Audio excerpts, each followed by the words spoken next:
Kate and George Tokarenko are among millions of young Ukrainian couples whose lives were shaken and transformed a year ago. When Russia invaded Ukraine on February 24, 2022, they found themselves facing a life-changing decision: to leave their home city or stay. If they were to leave, where would they go and for how long? Every minute, it seemed, they wondered what was next. We gathered some of our belongings, had breakfast, and sat down, started watching the news. We were in shock all day, in such a strange state when you don't understand what's going on. In the end, they decided to stay in Kyiv. We realized that we were making the right decision to stay in Kyiv because there was a relative sense of security.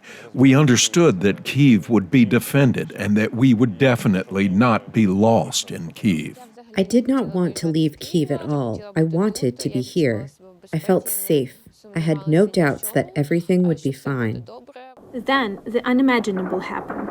Russian forces targeted Kyiv. Intense shelling began, and the young couple took cover in the city's metro system for the first several nights. The experience was life-changing. We were right at this spot when we went down to the subway several times during the fiercest battles for Kyiv. We were completely unprepared for this. We took our 2 cats, we were with a friend and the 2 of us. The first night was terrible.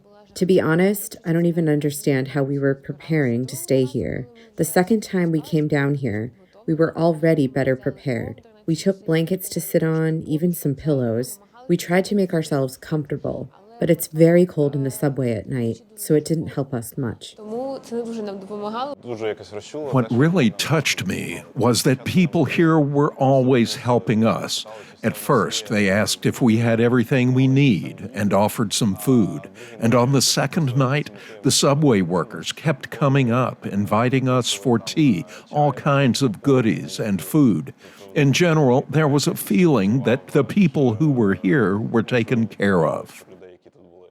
In September 2022, they decided life could not wait, and the couple were married. But it wasn't the only major change.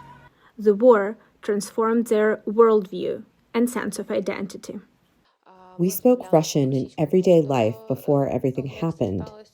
Now we understand that we want to raise our children in the Ukrainian language, and we ourselves switched to the Ukrainian language. To them, Russia was never a friend, but they, like many Ukrainians, saw it as a relative from the past. Today, Kate and George say that, for them, that feeling is gone. The war made it clear what Ukraine is and who Ukrainians are. I think this feeling will last forever. And their focus has grown to include the fate of their nation, not just their own.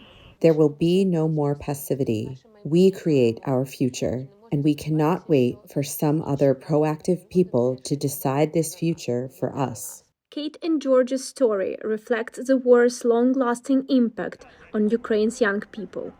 A new war generation with a redefined sense of nationhood, nearly 32 years after Ukraine gained independence. Anna Chernikova for VOA News, Kyiv.